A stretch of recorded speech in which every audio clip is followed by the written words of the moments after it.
Okay, the first thing you want to do is make sure that your machine is all the way back so that the top rail moves all the way to the back position. Then you'll just move your machine out of the way. You want to make sure on the side that on your turn bar underneath that it is loosened and open. The way you do that is you pull on this when it's in the down position, and this will come free and open up. And then you're going to feed your top leader down through your roller bar. After you've pulled your leader down through your roll bar, you will take what is the back of your quilt.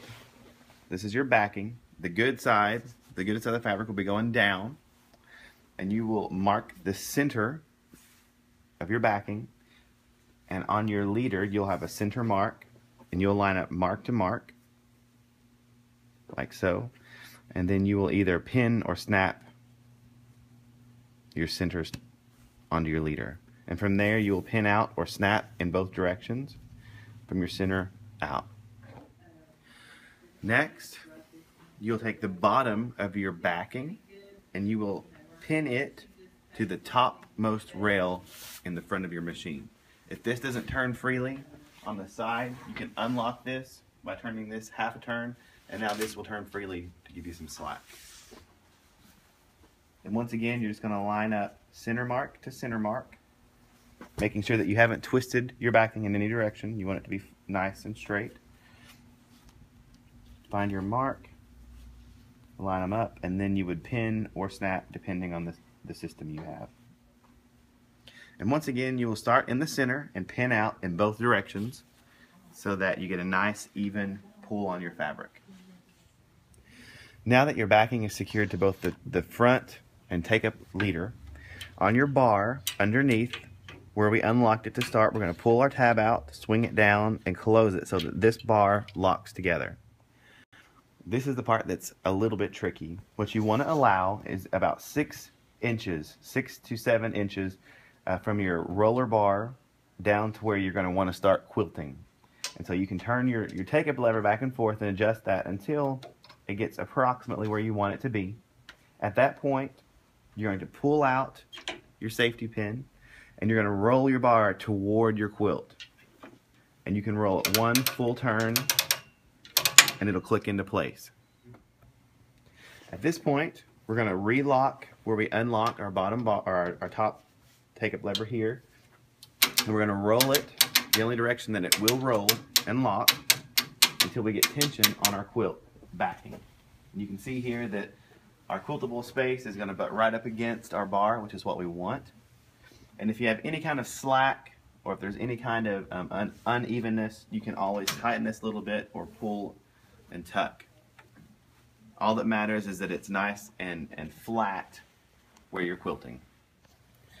Next, you'll take your batting and you're going to lay it so that it covers the entire surface of where your quilt top's going to lay. Any excess you have would come down and in between your bars here and fall down and lay back here. Now that we have our batting laying in place, we haven't yet secured it, we would line up with a center mark our top. We lay our top on, lining it up with our center mark here on our backing.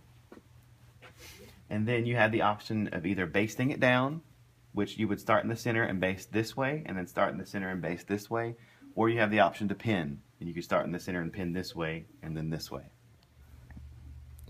To baste, you're going to move your machine to the top center of your quilt top. You're going to do needle down and needle up, move your machine aside slightly, and pull your bobbin thread to the top. Moving your thread back to the center, I'm going to hold down my needle up, needle down button so that it moves up and down slowly, and just move back and forth a couple times to secure my stitch. Then I'll move to the side approximately an inch, needle down, needle up. If I keep my finger on the place that I just stitched, it'll keep the quilt from stretching. Move about approximately an inch, needle down, needle up. About as often as you would pin if you were pinning your top down.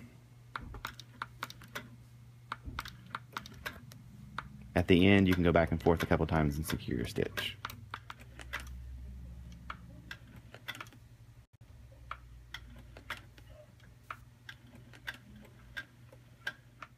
Now that we've secured the top of our quilt top to our backing, and by doing that we've secured the batting as well, we're going to take the bottom of our quilt top, and again you would have your center marked. Down here we have our center leader. If this won't pull freely, again over here you can unlock it with a half turn. And this will come up to the top. You find center mark and center mark. And once again you're going to pin from the center out.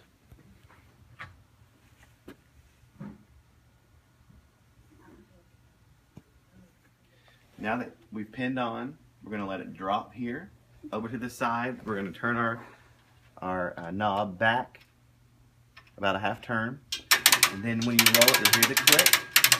You're going to roll up your top, making sure that it rolls up nicely and evenly. If you start to tunnel one direction or the other, you can make adjustments. You want your top quilting surface here to be a little tight, but not too tight. See how there's a little give in this? That's about perfect. There's no sag in your backing, there's no sag in your top, but it's not pulled so tight that it's going to stretch your quilt. Now you're ready to start.